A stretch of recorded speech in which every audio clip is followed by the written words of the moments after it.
What's the deal, family? Welcome back to the Realest Action channel on YouTube. It's your boy Sean. We here with another banger for y'all, man. So look, we got something I did for a little bit, man. Then I kind of like fell off of it, but we bringing it back because I still want to get into it, man. We got the war in Cali. We got it back, man. Shouts out to the page, man. I'm back with some more videos from it. I'm gonna keep it running, man. So we got Tongan Crip gang, TCG, and Sons of Samoa Crips, SOS versus Crips and Bloods. All right, so not sure what's going on here, man. TCG is out of Inglewood, right? That's like South Inglewood. I know Inglewood pretty well. I had to look up Sons of Samoa, but apparently they in Long Beach, man. Like I feel like they in Long Beach, man. So I've been at Long Beach, Jordan. I played football against them. When I played football, we had to go to Long Beach, Jordan, and I remember there was a lot of Samoans and a lot of blue. You know what I'm saying? If you from LA, you already know, man. So I remember being around it, but I live in LA, so it's like I'm not in Long Beach like that or ever was, so I'm not familiar with that like that. But I know what TCG is. I don't know who they going against, but we gonna check this out, see what they talking about, see what's going on. If you guys got more videos from the war in Cali specifically want me to check out, get at me in the comments, get at me up on Instagram, Sean W. Tyler. Let me know what's going on. We about to check this out, see what they talking about, man. Also, for YouTube, you know, this is in no way trying to glorify these things or nothing like that. It's not for entertainment. It's real life. It's real life. But we just gonna check it out, see what's going on, because it is something that some people need to know about. Maybe I can bring some sort of knowledge or education or help some young cats in some way to be to avoid certain situations or certain things, man. So let's run this up, see what's going on, man.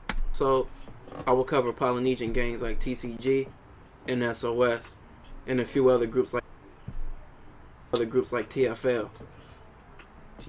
All my people who are not aware are probably not from areas with polys. Samoans and Tongans come from the islands in the Pacific Ocean, and the Pacific Ocean is divided into 3 regions. And Samoa and Tonga is in the Polynesian region, and that's where the term poly comes from. Tongan and Samoan immigrants settled in America, especially in various places in California, like LA County and San Francisco, and many other places in NorCal and SoCal, followed by larger amounts coming in the 80s and 90s into what we see today.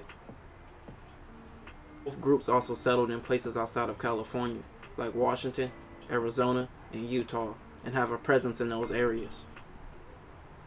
Polynesians in Utah? I know they in LA. I know they in the Bay. I know they all through Cali, probably San Diego, maybe something too, but Utah? What the hell y'all doing in Utah, man? What's going on, man? The Tongan Crip gang, also known as TCG, started when immigrants from the islands of Hey, Hawthorne, the Brad, yeah. It's pretty much right by like Lennox, TCG. Hey, where's it at? Young Goat. I think he's TCG. I'm about to react to this video right after this, man. But somebody's been asking me for him for a minute. I told him in my messages, like, okay, bro, I'm about to do this reaction. I'm going to do this one on top of it. So y'all go check that, too. If this is posted, then this one's up, too, or it's about to be up. Tonga settled in many cities in California, causing the Tongan youth to start gangs to protect themselves. They took on the Crip identity off associations with Crip gangs, like the Inglewood branch having a great relationship with the Raymonds. The TCG has right next door. Been around for over 40 years in various places like Inglewood, Sacramento, and Utah, just to name a few. With many different branches in different areas, they beef with different hoods. The Inglewood branch has beef with various blood gangs and Mexican gangs in the area. The TCGs are known to wear Texas Ranger gear to represent Tonga and their set. The Sons of Samoa, also known as SOS, has similar beginnings as being around over 40 years. Who's this right here rapping? Let me know. I'll react to it. And being started after coming from the islands of Samoa. Emerging in Long Beach, they built relationships with Crip gangs and built rivalries with gangs like the Longos and other Samoan gangs that claim blood, located in Carson. They also beef with Park Village, who has Samoans claiming that area. The SOS has branches outside of Long Beach in places like Sacramento and San Jose, just to name a few. The Sons of Samoa use the Seattle Mariners logo to represent their set. Now I'm going to go into some cases involving Samoans and Tongans. Yo, LA a wild place, bro. y'all know about the hat stuff, bro. If you watching me, I'm sure you know what's going on with like the hat, bro. You can't wear no hats, no jerseys, no hats, no none of that in LA, bro. But it's crazy because the same how they said about the TCG and the SOS, both they hats when it comes to black gangs is whole different gangs, bro. So it really, like, if you don't understand, bro, like the whole hat thing is real deep. Like, whether it depends what race you are too. Like if you black or you Mexican or you Polynesian or something wearing a certain hat, it's looked at different. Like ain't nobody who's looking for a black dude in that Texas Rangers hat. You know what that means, right? Anybody that's looking for a black dude in Texas Rangers is gonna see a Polynesian and think like, oh, that's one of them. You know what I'm saying? But let somebody who know about the Polynesian gang see that dude in that T hat, and then it's on site. It's just crazy like that. Like the same hat could represent 10 different gangs, bro, and multiple different races. So yeah, you gotta be careful with that. Bo, his uncle, and about 9 other Samoans from Park Village, Compton Crip were at a Samoan Flag Day festival. Bo would see Frankie and several other rival SOS members enter the festival. Frankie would ask the Park Village Compton Crips, "What's cracking?" and told them, "Let's go outside." Once Bo and the Park Village group went outside, they seen about 10 SOS members.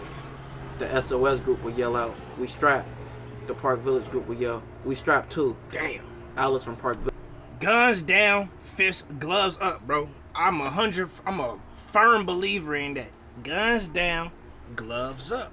You know what I'm saying? Like, I wish it could be that way. It's never gonna be back to that way. You know what I'm saying? It's never gonna be that way again. But gloves, like, for anybody listening, if you young, bro, you watching this video and you think that shit cool, like, I understand you gotta protect yourself. We all get that part, but put the gloves up, man. That's how you get that frustration out. Go hit the gym, bro. Go hit the gym. Go, you know what I mean? I know there's some cats that's just stuck in their situation. You can't do nothing about that, bro. Honestly. But for the ones that got a choice. Village would step into the street and call out Frankie to fade and other SOS members. No one stepped in the street to catch his fade. Bo's uncle would try to make peace, but asked the SOS to catch Alex fade and leave it at that. Leave it at that. Fade. Frankie bro. would soon shoot at Bo's uncle, and he would lose his life. Frankie would be sentenced to 40 years to life. Dang. After a football game at Jordan High School on November 3rd. Jordan High. What I just tell you. I just told y'all. We went to Jordan, bro. When we went to Jordan High, bro, that's a whole story time in its own shit.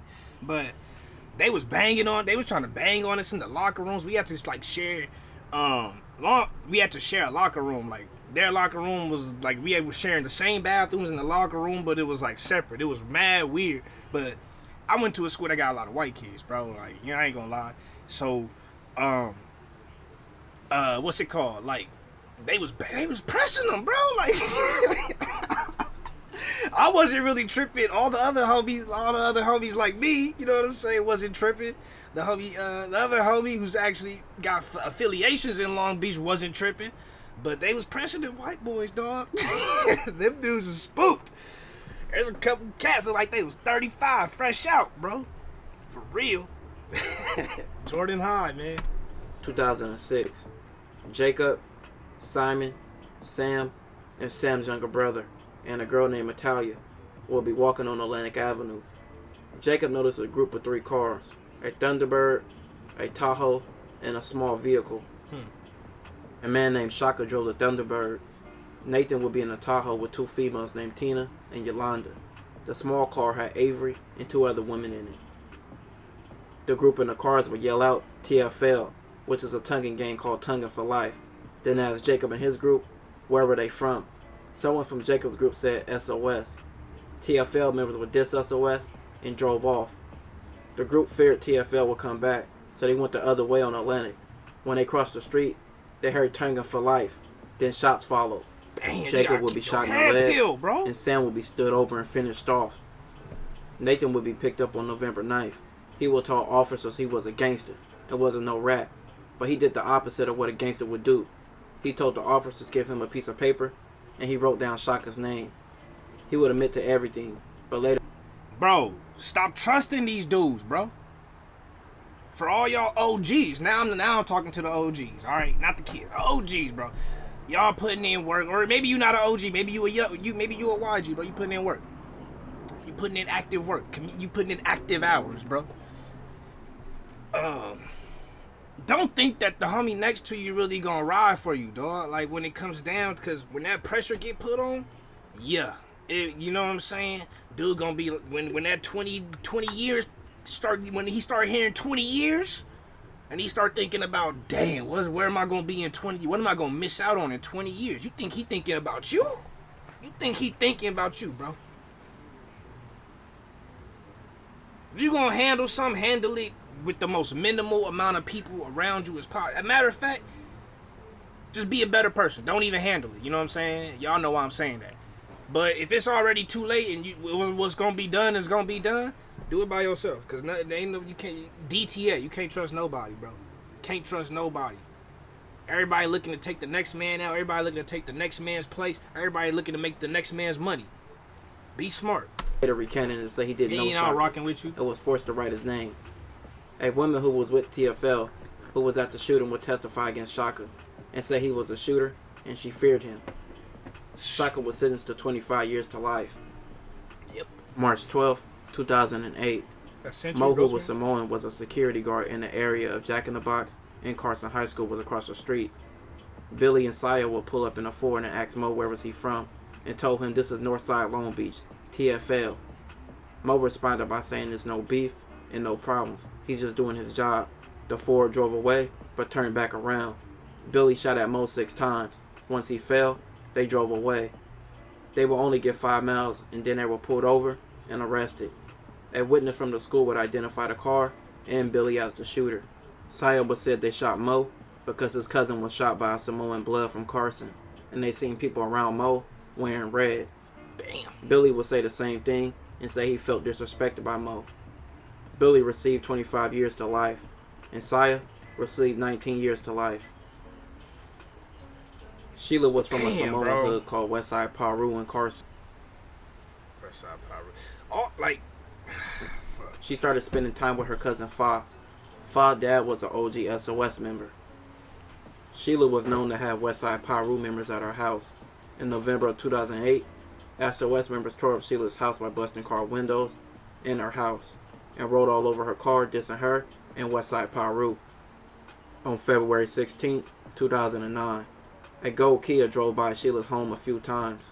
Sheila recognized a man named Johnny and someone else in the car named Ross. They would throw up SOS and told Sheila they'll be back.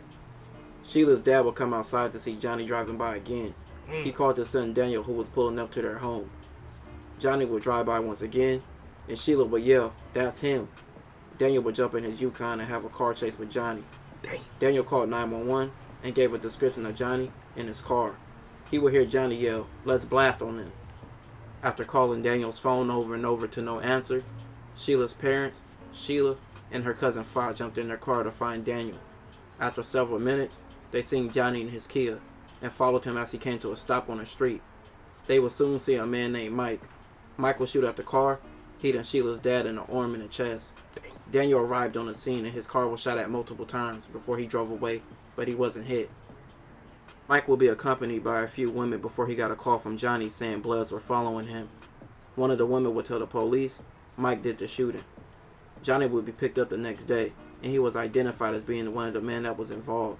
And Mike was identified as being the shooter by Sheila's parents and her brother Daniel. Mike and Johnny both received life. Jeez, bro. Around 10:30 p.m., April 17, 2012, Edward was sitting with his brother-in-laws Brandon and Ryan on their porch on South Street in Long Beach. 3 men in black hoodies would appear and start shooting at them. A man named Junior from SOS was one of the men charged in the shooting. He will be picked up on November of 2012. And he would say he did the shooting because his fellow SOS member house was shot up by a rival Samoan blood gang. Yeah. But this wouldn't be the only shooting he was involved in.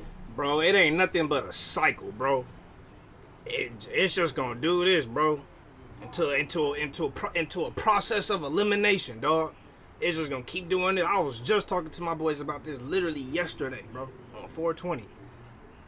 it's gonna do this to a process of elimination, bro. And it's not like Cash in the Hood is dumb, bro. Cash in the Hood is not dumb. They smart, bro. But they smart in their own way that's gonna help them survive in their life, with their lifestyle, right?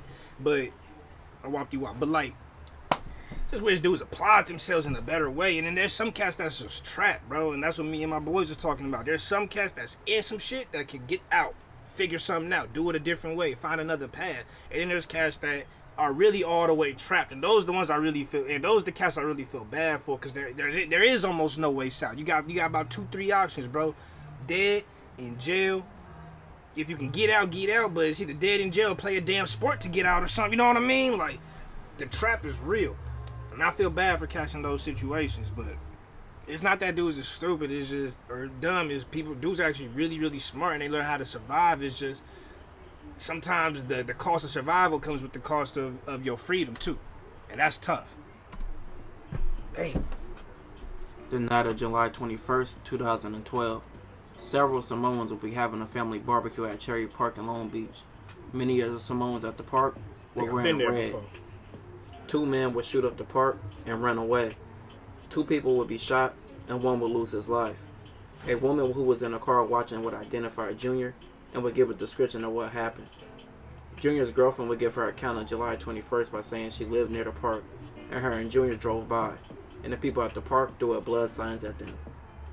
Later that night, Junior left her house and told her he would call her when he needed to be picked up. He would call her about an hour later saying that him and a friend named Infant shot up the park. He would give her an alibi to say, but she would crack under pressure and tell police everything she knew. Shouldn't have said nothing, bro. November 3rd, 2012. At Gold Club in Harbor City around midnight, a man named Thomas will be told to go outside by Junior. Once he didn't, the club will be shot up with multiple people being shot, including Thomas. It will all be captured on the club camera, and it was Junior. Junior would say he got whooped on by a bunch of Samoan Bloods at the club before, so he seen them at the club and began to shoot. Junior faced a long list of charges and received 330 years to life for all the shootings. Ooh, shit! This last case happened on November 9th, 2014. Shu and his friend E drove to get some food on Hawthorne Boulevard. E went in the restaurant to get the food, and Shu stayed in the parking lot and waited outside his car. He had on red. Shu always got mistaken for Samoan, but was actually Japanese. A Tongan man named Saya arrived in the parking lot shortly after. He got out of his car, walked up on Shu, and domed him. Damn. Shu would lose his life. Saya would jump in his car with a man named Christopher and would drive away. Police were only a block away and were... And that's what I'm saying. The dude was Asian. He wasn't even on that type of time, bro. But because he looked like he could have been Polynesian or something like that, oh, it's go time. And that's what I'm saying. Like, the whole colors, the hats, the different races, and who you looking for, it all plays a part, bro. You gotta keep your eyes on a swivel, head on a pivot, bro. You know what I mean? Eyes on a swivel, head on a pivot, whatever, bro. See what's going on, see what's around, because you don't know who might be coming at you. You might not even be on no type of time like that, but if you around it, you gotta be aware. Pursued Christopher and Saya. Saya would jump out the car and get away, but he threw off his shirt during the chase, which led back to his DNA. He would be later caught. Wow. He would identify Saya as the shooter, and so would a worker who worked at the restaurant who often seen Saya pick up food from there. Saya was a TCG member who thought she was a Samoan Blood, and that's why he did the shooting. Saya received life for the shooting. This will conclude this episode. If you haven't already, check them out. Pray for LA, man. Recently we just had like 36 people shot in a week, man. That's a lot, bro. There was 100 days, 100 nights some years ago, and that was pretty crazy. And to hear about 36 in a week is pretty wild. So hopefully we can all be better, man. Gloves up, guns down. I'm going to keep gloves up, guns down. I'm going to keep saying that. I love y'all. Appreciate y'all. Remember to keep it real, real, rare, real always reaches everyone. And I'm going to see y'all next time. Peace.